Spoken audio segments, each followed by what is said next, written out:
Anyway, I'm fixing an iPhone 6S right now. Got it apart. Isn't it really a techie video? Anyway, so I was talking about ammunition, and there's a difference. So I learned that like 22 ammunition is actually 22 rimfire, and it's antique ammunition. But inside the federal law, it's found in normal channels of trade, and it's manufactured. I mean, I don't know where it's manufactured. They're making it in America, maybe, but either way, it's clear that um, it could be manufactured in America. I mean, some of it is probably. I mean, I don't know. That's not what I don't want to talk about stuff I don't know about. That would be retarded.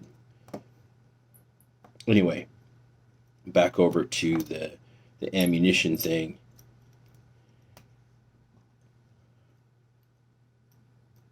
Uh, if it's in normal channels of trade, then it is clear that it is controlled.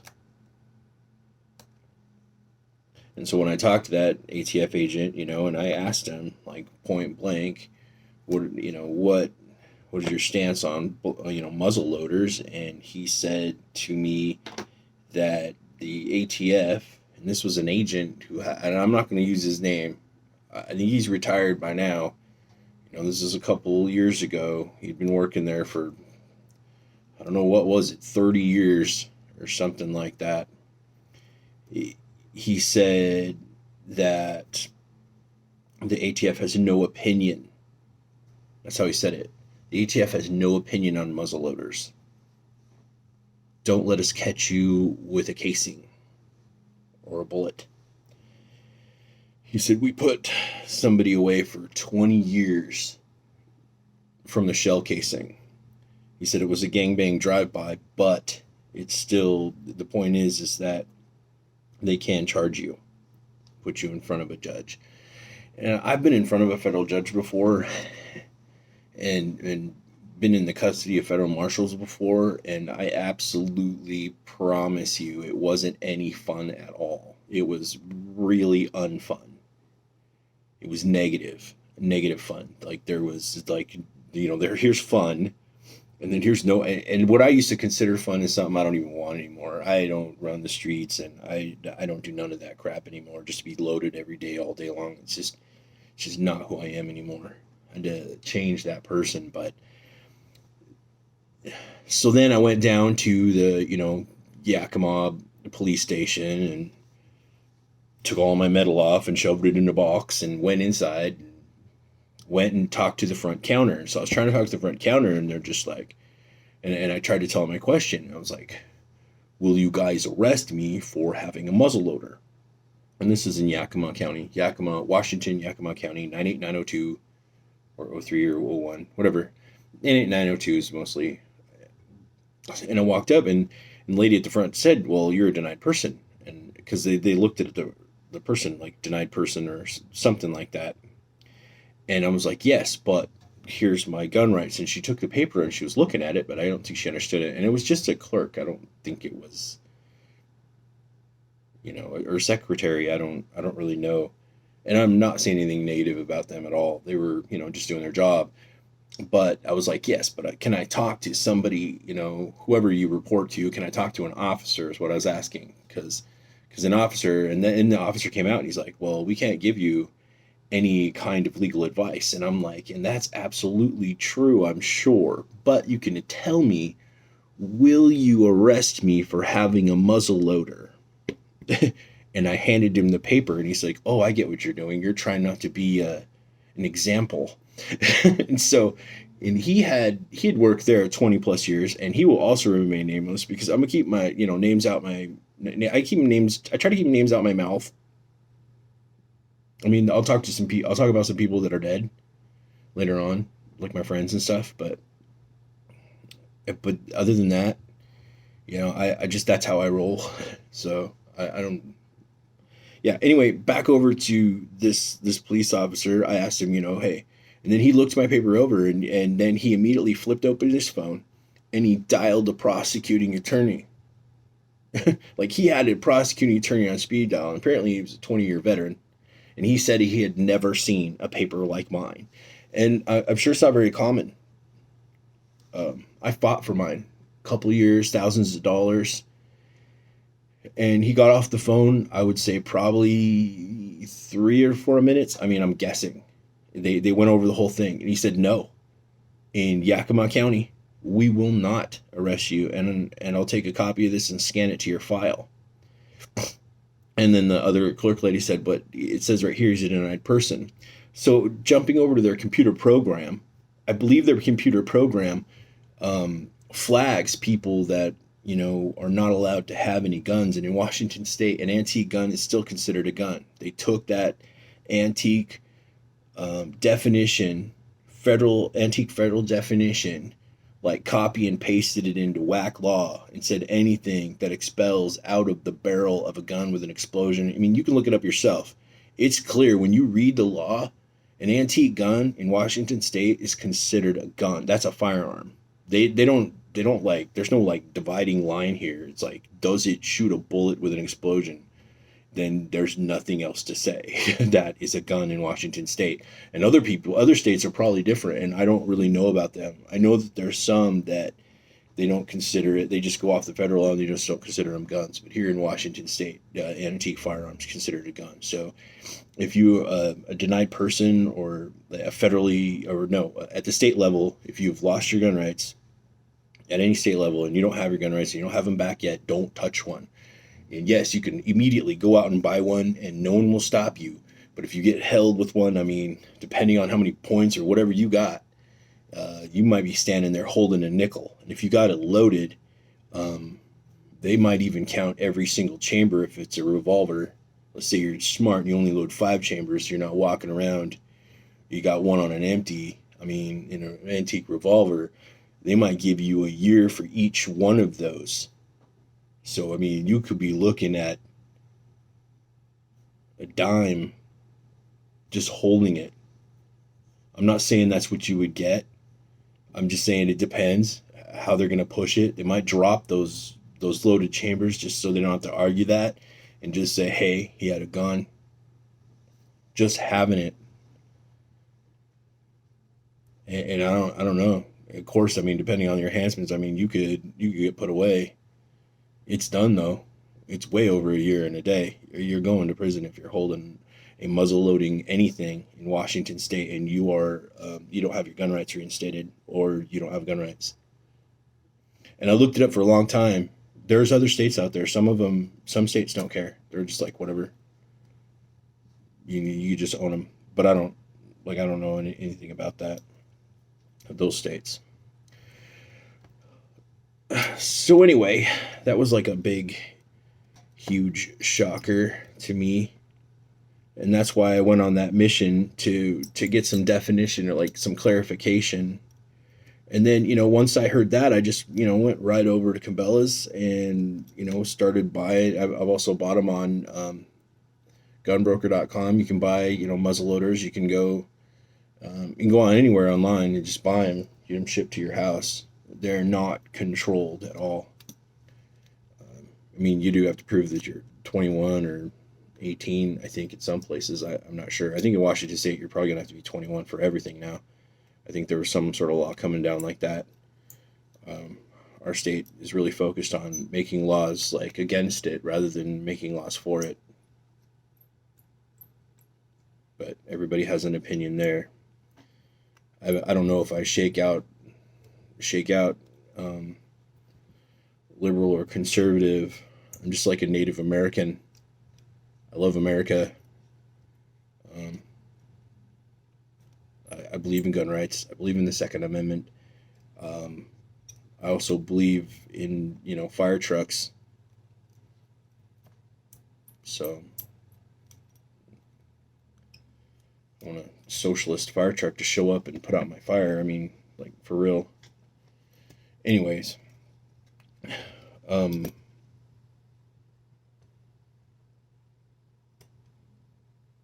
trying to figure out what to kind of fix ammunition, because you can get all these guns that really do shoot, but some of them aren't. I know that. Like there's some old west guns that you can still go buy brand new casings for.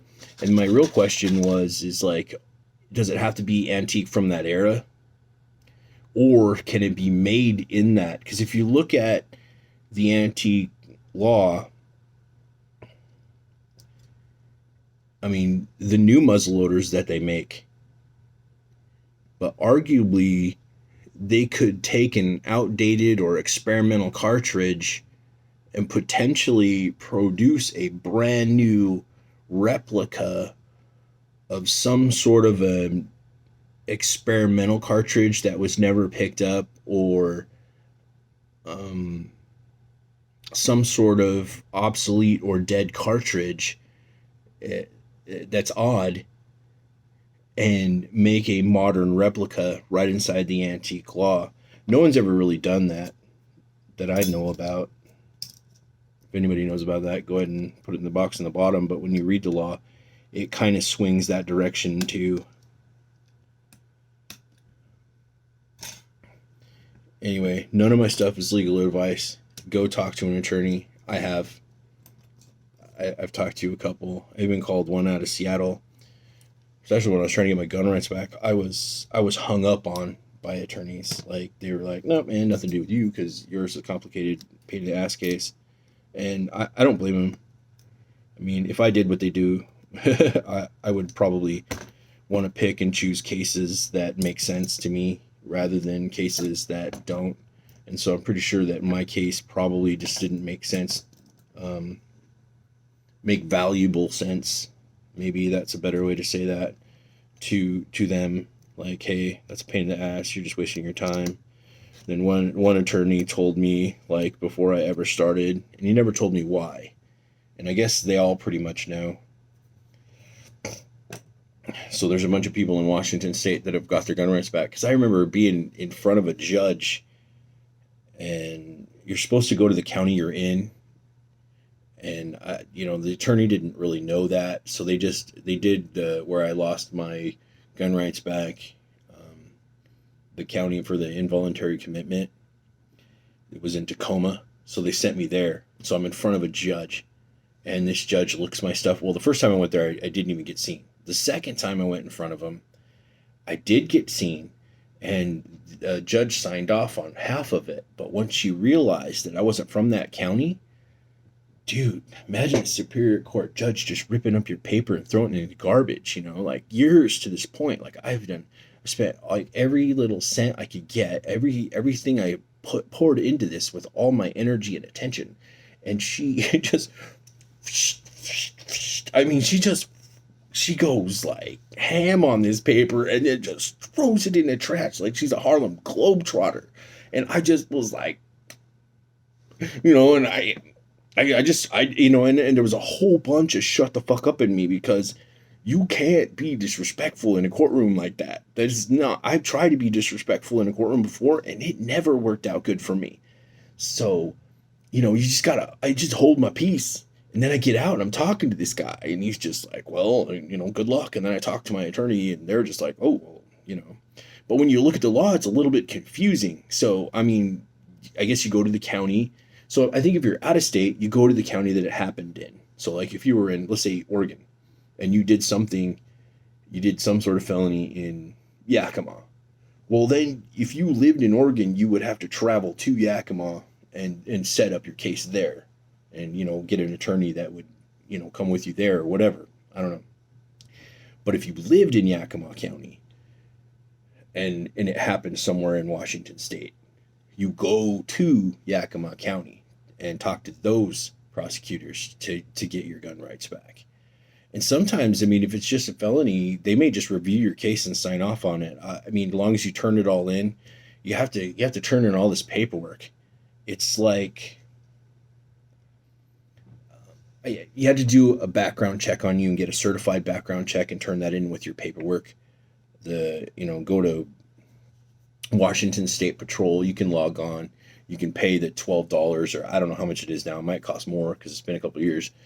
So that stuff kind of goes up or whatever. So you pay for the background check, but you got to buy the certified one. I think it's like $25, and so you can see it instantly, but then they send you a Washington State certified background check from Washington State Patrol in the mail.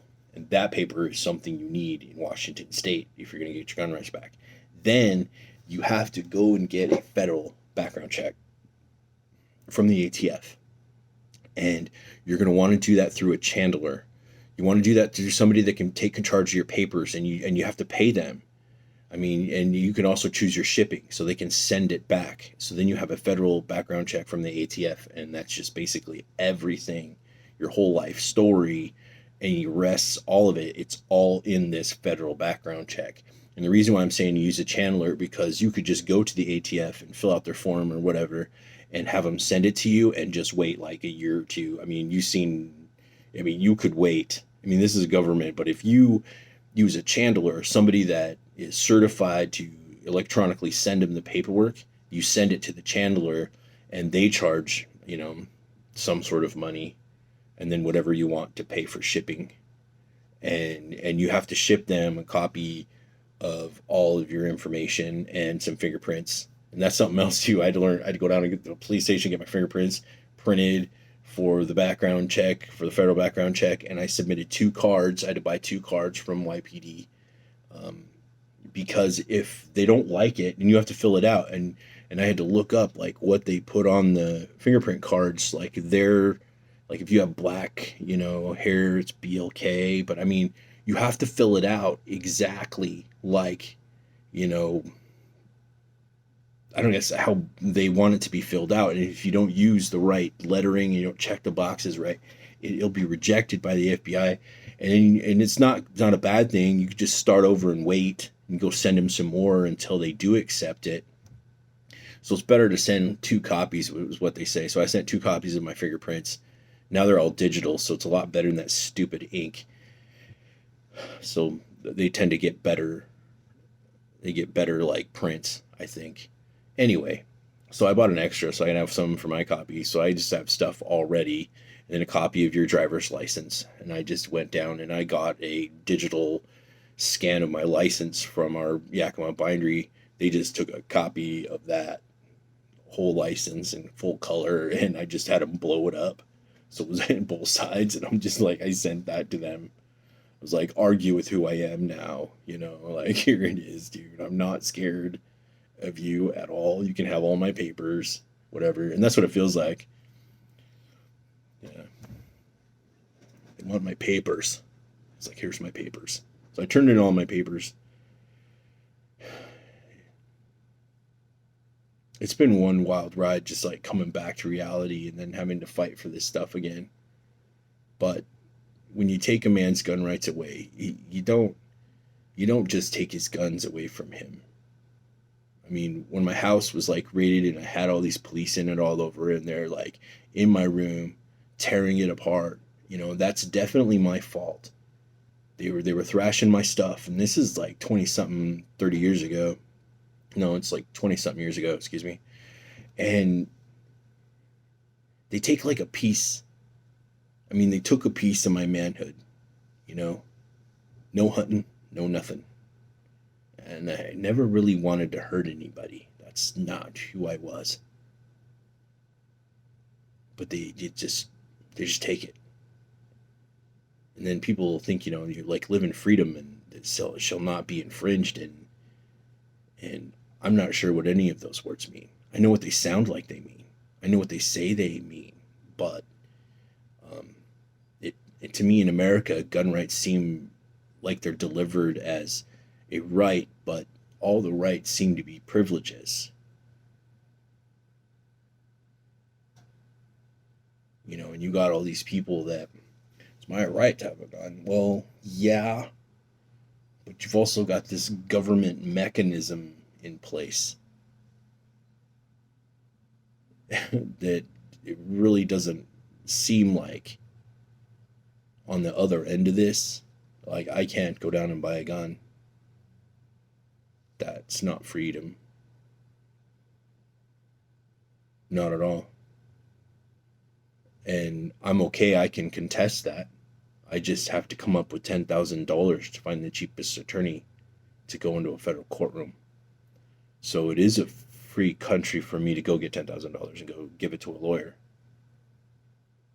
to fight for it back. I will save up my money. I think it's more about the principle of the thing and the people that have the same problem. I mean, I was just a snot-nosed kid. I should have been thrown in a mental hospital. I was using a bunch of street drugs. That's about as crazy as you can get. I mean, absolutely. That's why the questions on the questionnaire when you're trying to fill out, like, buy a gun, are you addicted to any street drugs? Absolutely. They should definitely have that on there. Or I was sitting in that courtroom and they asked, and I was sitting in the mental hospital in a courtroom and I looked at that judge when he was doing that, and I knew he was going to take away my rights forever. That was his mission.